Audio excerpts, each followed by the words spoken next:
আসসালামু আলাইকুম রহমতুল্লাহ। আশা করি আমার প্রিয় শিক্ষার্থীরা সকলেই ভালো আছেন। আজকে আমরা একটা নতুন চ্যাপ্টার শুরু করব, সেটা হচ্ছে দ্বৈত সিমপ্লেক্স পদ্ধতি বা 6C। তো বিগত ক্লাসগুলোতে চ্যাপ্টার 5 পর্যন্ত আমি যে কথাগুলো বলে আসতেছিলাম যে আমাদের যদি সিমপ্লেক্স মেথডগুলো কমপ্লিট করেছিলাম আমরা চ্যাপ্টার 5-এ, সেই মেথডটার কিন্তু এটাতে আমাদের কী দিবে, কাজে দিবে। ঠিক আছে, 6C-তে আমরা যে কাজটা করব যে দ্বৈত সিমপ্লেক্স পদ্ধতি, মানে দ্বৈত সিমপ্লেক্স পদ্ধতির মাধ্যমে আমাদের কী করতে হবে, এটা সমাধান করতে হবে। তো এটা কীভাবে করবো, আমরা একটা এক্সাম্পল সলভ করবো, তাহলে বুঝতে পারবো। ওকে, তো এই ক্ষেত্রে আমরা যে সিমপ্লেক্স মেথড করা শিখেছিলাম সেটা তোমাদের অবশ্যই মাথায় থাকতে হবে। তো আমরা আজকে যে এক্সাম্পলটা সলভ করার মাধ্যমে তোমাদেরকে শেখানোর চেষ্টা করব। একটু আমি দেখি কোনটা কয়েলে বেশি ভালো হবে, তোমাদের জন্য বুঝতে সুবিধা হবে। ঠিক আছে, এই এক্সাম্পল 8 দেখো। তো এটা করলে তোমরা বাকিগুলো নিজেরা করতে পারবা। প্রথমত দ্বৈত সিমপ্লেক্স পদ্ধতির মাধ্যমে সমাধান করো যদি সম্ভব হয়। সর্বনিম্নকরণ করো দেওয়া আছে, এরপর শর্তসমূহ দেওয়া আছে। আচ্ছা, তো এটাতে যখন আমরা আদর্শ আকারটা তৈরি করে ফেলবো তখন কি কি ব্যাপার খেয়াল রাখতে হবে একটু আমরা দেখার চেষ্টা করি। যে প্রথমত ডুয়াল সিমপ্লেক্স, তাই না, আমরা ডুয়ালিটি শিখছি, ডুয়াল সিমপ্লেক্স। তো যে ব্যাপারগুলো খেয়াল রাখতে হবে, প্রথমত যে আমাদের যদি এই উদ্দেশ্য ফাংশন লঘিষ্ঠ বা সর্বনিম্নকরণ থাকে, সেক্ষেত্রে আমরা সকলে জানি এটাকে গরিষ্ঠ করতে হবে। ওকে, ফাইন। এরপরে যদি আমাদের সকল শর্তগুলোকে, যতগুলো শর্ত থাকবে সকল শর্তকে লেস দেন ইকুয়াল আকারে নিতে হবে। ঠিক আছে, এরপরের ব্যাপারটা হচ্ছে যে আমাদের কুন্তি চলক যোগ করে সমতায় রূপান্তর। তো তখন সবগুলো লেস দেন ইকুয়াল হয়ে যাবে, তখন লেস দেন ইকুয়াল থাকলে কী করতে হয়, আমাদের কুন্তি চলক যুক্ত করতে হয়। তখন কুন্তি চলক যুক্ত করে ইকুয়াল বা যে সমতায় সেই সমীকরণটা তৈরি করবো আমরা।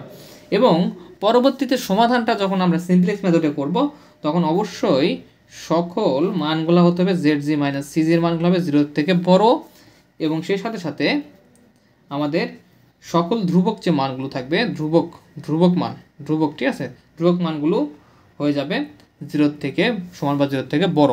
মানে ধ্রুবক বলতে কি, সিমপ্লেক্স মেথডের আমরা এই ডান পাশে একটা ছক দেখতাম যে ধ্রুবক বি থাকতো, সেই মানগুলো আমাদের পজিটিভ হতে হবে। এর আগে যে সিমপ্লেক্স মেথডগুলো করেছিলাম সেটা কিন্তু ধ্রুবক আমাদের পজিটিভ হতে হয় নাই, শুধু এটা পজিটিভ হলে হয়ে যেত, কিন্তু এক্ষেত্রে ধ্রুবকও পজিটিভ হতে হবে।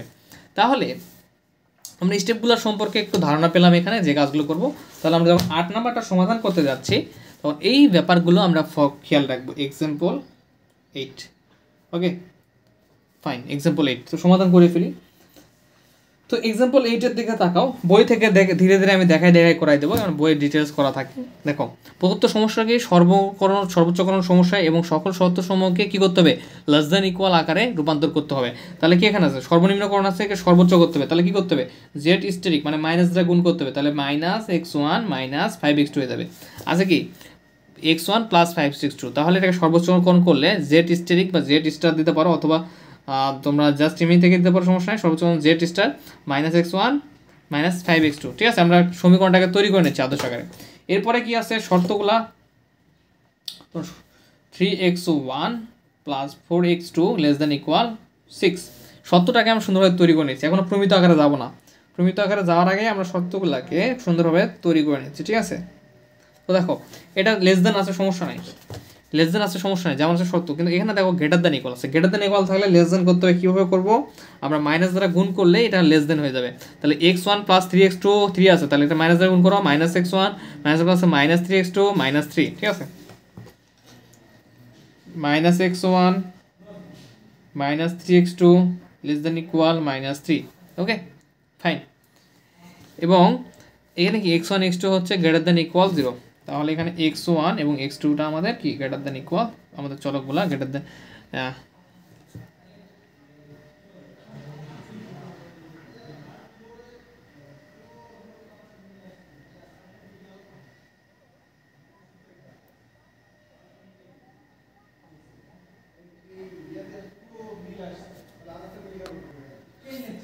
তাহলে আমরা এতটুকু বুঝতে পারলাম। ঠিক আছে, তোমরা বইয়ের মতো করে সুন্দরভাবে এবার লিখবা, যেদিন আগের প্রকাশ, এতটুকু বুঝলাম। এখন এটা হচ্ছে আমাদের যে শর্তটা সেটা তৈরি হলো কেমন, সুন্দর হবে। এখন আমাদের যে বাড়তি চলক কমতি চলক সেগুলো এই শর্ত থেকে আমরা এখন অ্যাড করব। তো দেখো এটা আমাদের উদ্দেশ্য ফাংশন, এখানে লেস দেন ইকুয়াল আছে, তাহলে আমাদের কী করতে হবে বলো তো, এখানে আমাদের কমতি চলককে S1 অ্যাড করতে হবে, এখানে লেস দেন ইকুয়াল তাহলে আমাদের কমতি চলক S2 অ্যাড করতে হবে। কত ইজি তাই না? তাহলে আমরা এখন লিখবো যে প্রথম শর্ত এবং দ্বিতীয় শর্তে কমতি চলক অ্যাড করে আমাদের যে শর্তগুলো উদ্দেশ্য ফাংশন সেগুলো তৈরি করব। তাহলে প্রথম ও দ্বিতীয় শর্তে লিখবে যথাক্রমে S1 greater than equal 0, S2 greater than equal 0 কমতি চলক নিয়ে পাই। তাহলে এখন সর্বোচ্চকরণ করি। তাহলে সর্বোচ্চকরণ করো জেড স্ট্যাটিক, ঠিক আছে? সর্বোচ্চকরণ করো, কীভাবে করবো দেখো, এই যে এই লেখাটাই লিখলাম এখানে জেড স্ট্যাটিক। দেখো -x1 -5x2 ছিল, তো এর সঙ্গে আমাদের কমতি চলক যেগুলো সেগুলো তো অ্যাড করে দিতে হবে তাই না, যে S0 S1 0 S2 সেটা করে দেবো আমরা এখানে, যে -x1 -5x2 plus 0s1 plus 0s2। ওকে, এবং শর্তগুলো তো আমরা কী করবো, কমতি চলক এবং বাড়তি চলক যুক্ত করে দেবো। 3x1 প্লাস 4x2, প্রথমটাতে কি কমতি চলক যুক্ত হবে, প্লাস বাড়তি কমতি চলক আরেকটা কি S2 যেটা সেটা 0-র সঙ্গে থাকবে তাই না। তো এটা বলতেছে আবারও, যারা একবারে প্রথম শুরু করতেছে তারা কিন্তু পারবা না, বুঝতে একটু সমস্যা হবে। তারা প্রথম থেকে আমাদের ক্লাসগুলো করে আসতেছ একদম 5 থেকে, তারা খুব ভালোভাবে বুঝতে পারবে, তাদের জন্য ক্লাসটা এবং সহজভাবে করাচ্ছি, এবং সিমপ্লেক্স মেথড সম্পর্কে জ্ঞান বা এই যে প্রমিত আকার এগুলোর সময় জ্ঞান থাকতে হবে। ইকুয়াল কত হবে আমাদের, এই যে ইকুয়াল 6। ওকে, দ্বিতীয় শর্ত কি -x1 -3x2, এবং এখানে প্রথম যে আমাদের কমতি চলক সেটা 0s1 হবে, এবং এই দ্বিতীয় সমীকরণের জন্য বা দ্বিতীয় শর্তের জন্য আমাদের কমতি চলক কোনটা S2, সেটা হচ্ছে আমাদের এখানে প্লাসের সঙ্গে যুক্ত হবে, ঠিক আছে? ইকুয়াল হচ্ছে এখানে আমাদের -3 আছে, -3 দিয়ে নাও। Okay fine, okay fine. তাহলে আমাদের এখানে চলক কোনগুলো হলো x1 x2 x3 s1 s2, sorry x3 না, আমাদের চলক দুটো x1 x2 s1 s2 এগুলো কি গ্রেটার দ্যান ইকুয়াল 0। এই যে এতটুকু পর্যন্ত ক্লিয়ার।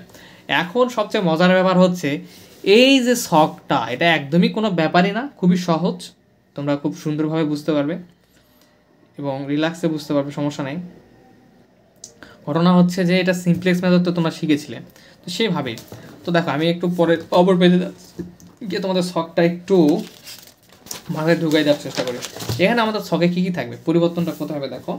একটা ছক আমরা ইমিডিয়েটলি একটা ছক আর্ট করে ফেলি, ডোন্ট মাইন্ড, আমি এখানে আর্ট করতেছি এভাবে। Okay fine. তো সিমপ্লেক্স মেথড এগুলো খুবই মজার তাই না, যে তোমরা ক্লাসটা এনজয় করতেছো। তো দেখো এখানে কী থাকবে, সিজি থাকবে প্রথমটায়, এরপর কী থাকে আমাদের এখানে ধ্রুবক থাকে তাই না, এরপর থাকে মিনিমাম রেটিও। তো আর এই ছকে একটাই পার্থক্য, আমাদের এখানে মিনিমাম রেটিও থাকবে না, শুধু ধ্রুবক থাকবে। এবং এটা রেজাল্ট কখন পাবো, জেড জি মাইনাস সিজির মান যখন একবারে পজিটিভ হবে, তখন আমরা জেড জি মাইনাস সিজির মান পজিটিভ হওয়ার পরে আমরা কী পাবো, এর যে কাঙ্ক্ষিত রেজাল্ট সেই রেজাল্টটা আমরা পাবো। এবং ধ্রুবকের মানগুলোও কী হতে হবে, পজিটিভ হতে হবে। ধ্রুবক এবং হচ্ছে জেড জি মাইনাস সিজির মানটা পজিটিভ হওয়ার পরে কেবলমাত্র আমরা এর কী পাবো, আমরা কাঙ্ক্ষিত মানটা পাবো। দেখো তোমাদের ব্যাপারটা আমি এখন খাতায় একটু এক্সপ্লেন করি। তাহলে দেখো আগের মতোই থাকবে এখানে কি, এখানে দেখো আমাদের যে উদ্দেশ্য ফাংশন, সেই উদ্দেশ্য ফাংশনের চলকগুলো XB বা বেসিস ভিত্তি, যেটা x1 x2 s1 s2, ঠিক আছে? এবং এইটার হচ্ছে সিজি হচ্ছে কি, এই যে চলকগুলার উদ্দেশ্য ফাংশন চলকগুলোর মানগুলো -1 -5 0 0, ঠিক আছে? এবার ধ্রুবক হচ্ছে 6 3, এখন -3। এখন তোমরা এভাবে আমরা কন্টিনিউ করবো। এরপরে কি শর্তের মানগুলো 3 4 1 0 3 4 1 0, S2 হচ্ছে এখানে 0, ঠিক আছে? S2 এখানে 0, যেটা আমি এখানে দেখাচ্ছি তোমাদের। এবার এখানে কি -1 -3 প্লাস এখানে S1টা কি, S1টা হচ্ছে এখানে নাই 0, এবং প্লাস হচ্ছে এরপর S1 এর মান হচ্ছে 1। এই যে শর্তের সহগগুলো দিয়ে নিলাম। তো আমি এখানে খুব দ্রুত তোমাদের একটু এখানে দেখানোর ট্রাই করি। ঠিক আছে, দেখো তো বইয়ে অনেকভাবে করা থাকে, বিভিন্ন বইয়ে, তোমরা এই সিস্টেমটা অ্যাপ্লাই করবা তাহলেই হবে, সমস্যা নেই।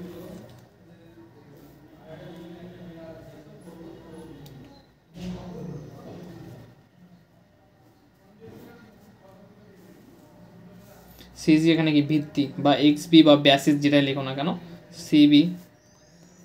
তাহলে এখানে কি বসবে আমাদের উদ্দেশ্য ফাংশনের চলকগুলা x1 x2 s1, এরপরে s2। আমার এটা বেশি বড়ই হয়ে গেছে, সমস্যা নেই। এরপর কি বলবো, উপরে বসবে হচ্ছে আমাদের এই উদ্দেশ্য ফাংশনের যে চলকগুলো ছিল -1, আমার ওই পেজে আছে, তো তোমরা দেখো -5 0 0। এরপরে ধ্রুবক, এখানে ধ্রুবক B, ধ্রুবকের জায়গায় কি বসবে আমাদের ধ্রুবকের জায়গায় বসবে আমাদের হচ্ছে, সেটাকে করে ফাইনাল করে দিই। এখানে আমাদের কি বসবে বলতো, এক্স প্রথম শর্তের যে আমাদের এগুলো সবগুলো সেগুলো 3 4 1 0, আর এখানে কি আছে ইকুয়াল আছে 6।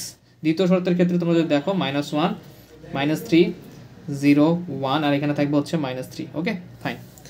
তো কোনগুলো দিলাম এখানে, এই যে আমাদের এখান থেকে এই যে শর্তের যে মানগুলো সহগগুলো ছিল সেগুলো দিলাম, এবং ইকুয়ালের এই পাশেগুলো ধ্রুবকের এখানে বসলো।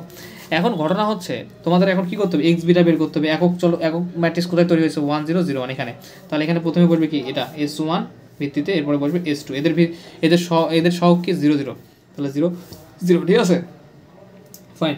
এখন আমরা কি করব, এখন আমাদের ZG - CGর মানটা বের করতে হবে, ঠিক আছে। কি লিখবো এখানে, ZG - CG, আমি এমনিতে লিখছি, তোমরা সুন্দরভাবে লিখবা।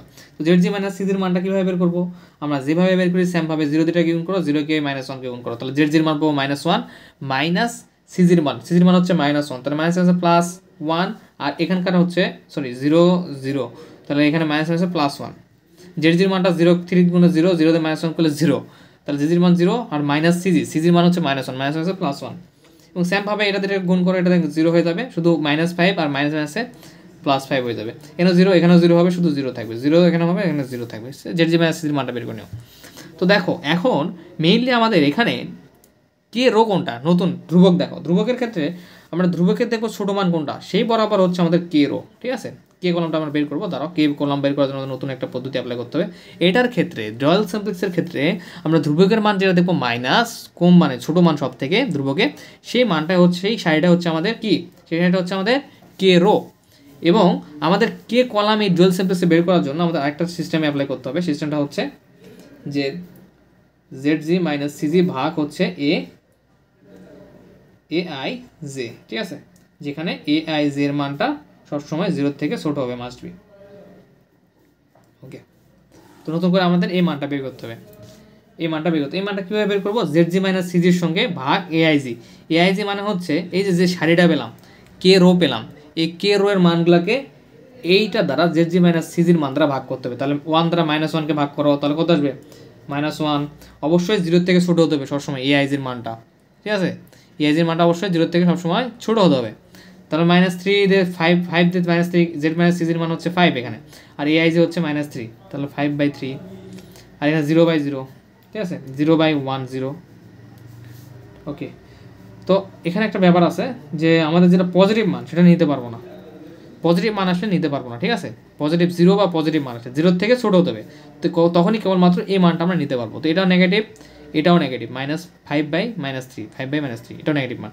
0 বা পজিটিভ মান যখন আসবে 0/0 0/1, এই যে ZG - CGর মানের সঙ্গে এটা ভাগ করলে সেই নেগেটিভ মান বা 0 মানগুলো আমরা নিতে পারবো না। তাহলে এতটুকু তোমাদের ক্লিয়ার আশা করি। তো Z এর মানটা কীভাবে আসবে, এইটার সঙ্গে এটা গুণ করে, তাই না, 0 6 গুণ করলে 0, 0 -6 করলে 0, 0 + 0 মানে হচ্ছে Z এর মান হচ্ছে, Z এর মান হচ্ছে 0।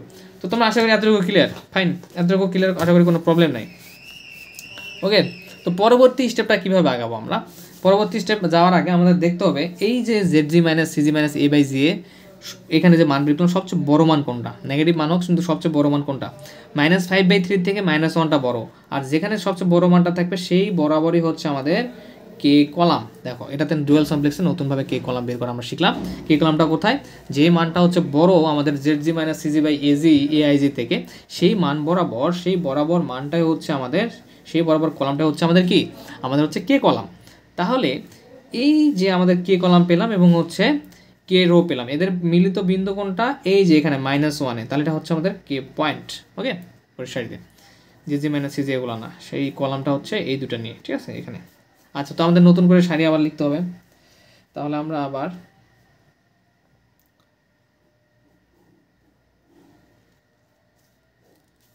এখানে আমাদের কি থাকবে, সিবি, এখানে থাকবে হচ্ছে ভিত্তি। তো দেখো ভিত্তিটা কোনটা, S2টা জায়গা দখল করে কীভাবে, S2টা এই বরাবর কে মেইন কে রো বা মেইন কে পয়েন্ট যে বরাবর আছে সেইটার কলাম বরাবর যেটা থাকে সেটার সাথে জায়গা পড়বে। S2টা তাহলে এখানে এসে এই কে মেইন কে রো বরাবর আছে S2টা এসে এখানে আমাদের x1 এর সঙ্গে জায়গা বদল করবে, তাহলে S2 জায়গায় যাবে x1, আর উপরে S1 ছিল, S1ই থাকবে। S1 এর জন্য আমাদের সিবি ছিল 0, আর x1 এর জন্য আমাদের সিজি হচ্ছে মানটা হচ্ছে কত, -1, এই যে জায়গা দখল করবো। এখন পরবর্তীতে তাহলে এখানে আমাদের S1 X1 চলে আসো, তাই না, বৃত্তি চলে আসো, ঠিক আছে ফাইন। এখন আমাদের কী করতে হবে, এই যে কে পয়েন্ট, এই কে পয়েন্টকে 1 বানাতে হবে, এই সারিটা এখন এখানে চলে আসবে আগের মতোই। তো এখানে মাইনাস দ্বারা গুণ করলে হয়ে যাচ্ছে, মাইনাস দ্বারা গুণ করলে +1, মাইনাস দ্বারা গুণ করলে +3 0, মাইনাস দ্বারা গুণ করলে -1 এবং মাইনাস দ্বারা এখানে গুণ করলে ধ্রুবকটা হয়ে যাবে +3 হয়ে যাবে, তাই না, গুড ফাইন। তো আমাদের চলে আসলো। এখন কি করতে হবে, এর উপরের যে সারিটাকে সেটা তো নিয়ে আসবো, কিন্তু তার উপরে কী করতে হবে, কে পয়েন্ট যেটাকে 1 বানালাম তার উপর 0 করতে হবে। তাহলে এই 3 4 1 0 এটাকে যেভাবে হোক আমাদের 0 বানাতে হবে। তাহলে আমরা কীভাবে 0 বানাতে পারি দেখি, কি ওইটা 3 4 1 0 1 0 আর এখানে আছে 6, আর এখানে আছে আমাদের কি 1 3 0 -1 3 1 3 0 -1 3। তাহলে দেখো এটা আমাদের কী ছিল, এই সারিটার এই কে পয়েন্টের উপরে এখন 0 বানাতে হবে, তাই না, এবং কার সাহায্য নিয়ে এটাকে করবো, যেটা আমাদের হচ্ছে যে সারিটা আমাদের নিচে আসবে সেটা সাহায্য নিয়ে। তাহলে কীভাবে করতে পারি দেখো তো, এটাকে 0 বানাতে গেলে এটা 3 দ্বারা গুণ করলে হচ্ছে, তাই না, 3 দ্বারা গুণ করে যদি বিয়োগ করি তাহলে হয়ে যাবে 3 3 3কে গুণ 3 দ্বারা গুণ করে 9, 3 দ্বারা 0, এখানে হবে 3 -3, এখানে 3 3কে 9, এবং এটা বিয়োগ করলে চিহ্ন চেঞ্জ হয়ে যাবে, বিয়োগ করলে চিহ্ন চেঞ্জ হয়ে যাবে, চিহ্ন চেঞ্জ হয়ে যাবে। তাহলে 3 3 0, 3 পজিটিভ নেগেটিভ, এবং 4 থেকে -5, তার -9 বাদ দিলে কত হয় -5, রাইট। এবার এখানে 1, এখানে +3, চিহ্ন চেঞ্জ হয়ে যাবে, মাইনাস বিয়োগ করলে এখানে কী হবে 6 থেকে 9 বাদ দিলে কত হয় -3, তাই না, -9 বাদ দিলে, তাহলে এখানে হয়ে যাবে -3। তাহলে এটা আমরা পেলাম 0 -5 1 3 -3। তো দেখো ফাইন, তো আমাদের কী পেলাম, এটা পেয়ে গেলাম। এখন এর থেকে আমাদের কী করতে হবে, আবার এরপরে 0 পাইছি, তাই না, এখান থেকে আমাদের এখন ZG - CG মানটা আবার বের করতে হয়। কতক্ষণ পর্যন্ত এটা কন্টিনিউ করব, যতক্ষণ পর্যন্ত না ZG - CG মানটা পজিটিভ হয়ে যাচ্ছে সব, যদিও এখানে পজিটিভ আছে, দেখো এখানে পজিটিভ আছে, কিন্তু এখানে আমাদের বি ধ্রুবকের মানটা কিন্তু নেগেটিভ, সো ধ্রুবকের মানটা পজিটিভ হতে হবে, ZG - CG তো মান পজিটিভ হতে হবে, সাথে ধ্রুবকের মানটাও পজিটিভ হতে হবে। এখন আমি তোমাদেরকে এটা আমি বই থেকে দেখাই দেবো বাকি কাজটা। দেখো ZG - CG সেমভাবে বের করো, 0 সঙ্গে 0 -1 সঙ্গে -1, তাহলে -CG হচ্ছে -1 +1, তাহলে -1 +1 কেটে দেবে, ZG - CG মানটা তুমি হিসাব করবা এইভাবে। তাহলে এটা আসবে 2, এটা আসবে 0, এটা এখানে 1, এখানে -3 3 আছে, তাই না। তাহলে এখানে আমাদের কে সারি কোনটা হবে, আমরা বুঝতে পারতেছি কে সারি হবে যেটা ছোটো মান, -3টা হচ্ছে আমাদের কে সারি, এই বরাবর কে সারি। এখন কি কলাম বের করার জন্য আমাদের যে কাজটা করতে হবে, যে এই ZG - CG সঙ্গে AIGটা আমাদের ভাগ করে দিতে হবে। তাহলে 0 সঙ্গে 1 ভাগ করলে এখানে 0 যেটা নেওয়া যাবে না, এখন আমাদের 0 সঙ্গে ভাগ করলে 0 সঙ্গে 0 ভাগ করলে আমাদের যে AIG, এবং হচ্ছে এখানে তাহলে কি আসবে, দেখো কোনটা আমাদের AIG কোনটা, যেটা আমাদের কে সারি পাবো সেটা হচ্ছে AIG, ঠিক আছে। তাহলে এখন 0 সঙ্গে 0 ভাগ, 2 এর সঙ্গে -5/2 5 ভাগ করে দিই, তাহলে -2/5 আসবে, এটা নেগেটিভ মান, 0 AIG মান সবসময় কি 0 থেকে ছোটো হবে, তাহলে -2/5, এবং বাকি মানগুলো কী হবে, এখানে 0 থেকে 0 ভাগ 1 মানে 0, 1/3, এই 1/3 মানে কত হয়ে যাবে হচ্ছে পজিটিভ মান, 0 থেকে পড়ছো, এই দুটো মান নিতে পারবো না। এখানে আমাদের জেডের মানটা কত আসবে, 0 সঙ্গে 3 গুণ প্লাস 0, তাহলে -3, এখানে জেডের মানটা আমাদের কত আসবে, জেডের মান আসবে আমাদের -3। তাহলে তোমরা চাইলে এখানে লিখে দিতে পারো জেড স্টেরিকের মানটা কত -3। তো এভাবে বাকিটাও কন্টিনিউ হবে। এখানে দেখো তাহলে আমাদের এটা হচ্ছে কে কলাম, -2 ছোটো মান, সরি এখানে একটা মানই এবং এটা বড় মান আমাদের। তাহলে এখানে -5টা হচ্ছে আমাদের কি, -5 হচ্ছে আমার কে পয়েন্ট, ঠিক আছে। তাহলে S1টা চেঞ্জ হবে, কে পয়েন্ট বরাবর যে সারিটা, কে পয়েন্ট বরাবর যে সারি, তাহলে S1টা এখানে চেঞ্জ হয়ে এই যে x2-র সঙ্গে এই বরাবর যে সারিটা রয়েছে, কলামটা রয়েছে কে পয়েন্ট বরাবর, সেখানে গিয়ে রিপ্লেস, তাহলে x2টা x1-এর জায়গায় চলে আসবে, S1-এর জায়গায়, তাহলে x2টা চলে আসলো, এবং এখানে x2 হচ্ছে আমাদের ইয়ে হচ্ছে -5, তো এখানে -5, এখানে -1। তোমরা যারা আগের ক্লাসগুলো করছো তারা বুঝতে পারতেছো, ঠিক আছে, এত ডিটেলস বোঝানোর কিছু নেই। এরপর আমাদের কি হবে, এখানে আমাদের এই যে যেটা হচ্ছে কে পয়েন্টটাকে আমরা কী বানাবো, 1 বানাবো। তাহলে এখানে -5 আছে, তাহলে -5 দ্বারা ভাগ করতে হবে, তাহলে কী হয়ে যাবে 1 হয়ে যাবে। তাহলে -5 দ্বারা ভাগ করলে এখানে 1, এখানে -5 দ্বারা করে -1/5, এখানে 3কে যদি আমরা -5 দ্বারা করি -3/3, তো এটা চেঞ্জ হলো আমাদের। এখন আমাদের কী করতে হবে, এই যে কে পয়েন্টের নিচে এই 3, এই সাইডটাকে নিয়ে আসবো এখানে, বাট এই 3টাকে 0 করতে হবে, কে পয়েন্টের নিচে 1 বানাইছি, তাহলে এটাকে এই লাইন সাইডটাকে প্রথমে লেখো, লেখার পরে তোমরা এই সাইডটাকে প্রথমে লেখো, তাহলে 3 দ্বারা কী করতে হবে, দেখো এখানে আছে হচ্ছে, এটা একটু দেখাই দিই তোমাদের, আছে হচ্ছে এখানে আমাদের মেইনলি 0 1 3 0 -1 3, এই যেটা দেখো। আর এখানে আমাদের কি আছে, এটাকে আমরা 1 বানানোর জন্য কাজ করছি, এবং এই যে এখানে আসছে আমাদের, এই যে এখানে আসছে, ঠিক আছে, এখানে আসছে এইটা 1 বানাইছি, কে পয়েন্টটাকে এখানে আসছে 0 1 -1/5 -3/5 এবং হচ্ছে এখানে আমাদের কী ছিল এখানে 3/5। ঠিক আছে, এটা কীভাবে হলো 5 দ্বারা ভাগ করে এই লাইনটা হয়েছিল আমাদের 1 তাহলে এই 1-এর নিচে 0 বানাতে হবে, তার মানে এই 1-এর উপরে এই -5-এর কাছে যেটা আসলো এই পদটাকে আমাদের 0 বানাতে হবে, সেক্ষেত্রে এটাকে 0 বানাতে হবে। তাহলে কীভাবে, এটা 3 দ্বারা গুণ করতে হবে, তাই না? 3 দ্বারা গুণ করলে আমাদের বিয়োগ যদি করি সেক্ষেত্রে 0 হয়ে যাবে, 3 পজিটিভ নেগেটিভ, 3 দ্বারা গুণ করলে এখানে 3/5, 3 দ্বারা গুণ করলে এখানে 9/5, 3 দ্বারা গুণ করলে 9/5। আচ্ছা, তো তোমরা এই ক্যালকুলেশনটা করবা, এখানে 1, এখানে 0, এখানে -3/5, রাইট? ও এখানে তো বিয়োগ করছে, সো চিহ্ন চেঞ্জ হয়ে যাবে। ঠিক আছে, চিহ্ন চেঞ্জ হবে, তাহলে এখানে মাইনাস মাইনাসে প্লাস, +3/5, এখানে মাইনাস প্লাস হয়ে যাবে চিহ্ন, তাহলে -1 + 9/5, তাহলে হবে 5 -5 + 9 ইকুয়াল হচ্ছে 4/5 আসবে। ঠিক আছে, তাহলে এখানে 4/5, এখানে 3 - 9/5, 3 - 9/5, তোমরা ক্যালকুলেশনগুলো করে নেবা। তাহলে এখানে 3 5 15, 3 5 15 -9/5, 9 থেকে 5 15 বাদ দিলে 6, তাহলে 6/5। আমি খুব সংক্ষেপে করাচ্ছি, বুঝছো? তাহলে এখানে আমাদের কী আসবে 6/5। তো এই দেখো নতুন তৈরি লাইনটা 103/5, 4/5, 6/5। তো দেখো, এবং ZG - CG এর মানটা বের করো, -5-এর সঙ্গে গুণ করো, -1 এর সঙ্গে গুণ করো, -1 আর -CG এর মানটা কোথায়, এই যে -1, তো -1 এবং মাইনাস প্লাস হবে, এবং সামনে একটা -1 ছিল, -1 + 1 0, এবং তোমরা ZG - CG এর মানটা তোমরা সেমভাবে বের করে নিবা, ZG - CG এর মানটা পুরোটা বের করবা। দেখো আমাদের তাহলে কি আসতেছে, এখানে পুরো মানটা আসতেছে পজিটিভ, বি ধ্রুবকের মানটাও পজিটিভ, তার মানে আমরা এখন আমাদের গন্তব্যে পৌঁছেছি। এবং ডুয়াল কমপ্লেক্স হওয়ার জন্য যে ZG - CG এবং বি এর মানটা, ধ্রুবকের মানটা, বি এর মানটা 0 থেকে বড় হতে, সেটা আমাদের কনফার্ম করছে। সো আমরা এখন বলে দিতে পারবো যে আমাদের এটা হচ্ছে অনুকূল সমাধান বিদ্যমান। সমাধান কত, এই যে জেড স্টেরিকের মানটা বের করো, -5 দিয়ে এটাকে গুণ করো, তাহলে কত আসবে, 3 5 15, 3 5 15/5, এবং হচ্ছে -1 দিয়ে গুণ করো, বা 6/5, 15/5কে যদি আমরা বিয়োগ 6/5 দ্বারা করি তাহলে কত আসবে, করে দেখাই। 15 - 15 হচ্ছে 5, মাইনাস হচ্ছে -1 দিয়ে গুণ করলে -6/5, তাহলে এখানে 5 - 15 - 6, তাহলে -21/5, এটা আমাদের হচ্ছে জেড স্ট্রিকের মান। তো জেড স্ট্রিকের মান ওটা হলো আমার x1 এর মান কোনটা, x1 এর মান হচ্ছে 6/5, x2 এর মান হচ্ছে 3/5। তো তোমরা হচ্ছে এখন কী করবা বলো তো, মিনিমাম জেড আমরা জানি, আমরা হচ্ছে মিনিমাম জেডের মানটা বের করতে হবে আমাদেরকে।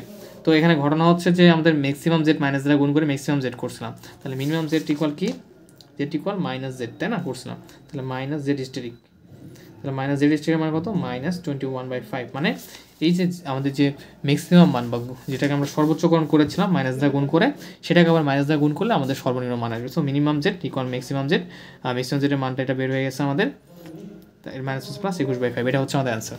তো তোমরা এই অনুযায়ী বাকিগুলো যে দ্বৈত সিমপ্লেক্স বা ডুয়াল সিমপ্লেক্স বলছে, তো আই হোপ যে তোমার এগুলো প্রবলেম থাকবে না, ZG - CG এর মান তোমরা বের করতে পারবা। ঠিক আছে, সো আমি এগুলো করালাম না, তোমরা পারবা, কারণ ওগুলো করাইতে গেলে আমার ভিডিও লিমিট শেষ 30 মিনিট বেশি হয়ে যায়, তো এগুলো সিম্পল করতে পারবা। তো বাকি যেগুলো আছে তোমরা এই যে আমি যেভাবে করালাম, যেমন এটা 9 নাম্বারটা, এই দেখো সেমভাবে, ঠিক আছে, সেমভাবে করে ফেলবা। তাহলে এখানে আমাদের বাকিগুলো সেমভাবে বই যেভাবে করা আছে থাকুক, তোমরা আমাদের রুলসগুলো ফলো করে করবা, দেখবে অ্যান্সার 3 আসবে। তাহলে কী কী, প্রথম শর্ত হচ্ছে সর্বনিম্নকরণ থাকলে তো আমরা জানি যে সর্বোচ্চ করতে হয়। এরপর দ্বিতীয় যে ব্যাপারটা, যে গ্রেটার দ্যান ইকুয়াল থাকুক না লেস দ্যান ইকুয়াল থাকুক ব্যাপার না, সেটাকে লেস দ্যান ইকুয়াল বেনে নিতে হবে। যদি গ্রেটার দ্যান ইকুয়াল থাকে মাইনাস দ্বারা গুণ করে লেস দ্যান ইকুয়াল করে নিতে হবে, এবং এরপরে কমতি চলকগুলো রাখবে আমাদের। এরপরে ব্যাপারটা হচ্ছে কি, যে ZG - CG এর মানটা তো অবশ্যই 0 থেকে বড় হতো, সেক্ষেত্রে ধ্রুবক যে মানটা সেটা 0 থেকে বড় হতো, এবং সেই সাথে সাথে এই দুটা মান পজিটিভ হওয়ার ফলে যখন আসবে তখনই আমাদের চূড়ান্ত মানটা পাবো। আর নতুন একটা জিনিস শিখলাম, ZG - CG/AIG, এবং AIG এর মানটা সবসময়, মানটা যখন বের হবে সবসময় 0 থেকে মাস্ট বি বড় হবে। ঠিক আছে, তো এই তো, সরি 0 থেকে বড় হতে হবে, 0 থেকে ছোট হতে হবে, 0 থেকে সবসময় ছোটো হতে, তখনই কেবল মাত্র নিতে পারবো, নয়তো এভাবে আমরা নেগেটিভ চিহ্ন একটা চিহ্ন দিয়ে দেবো। অল দ্য বেস্ট, নেক্সট ক্লাসে আবার দেখা হবে।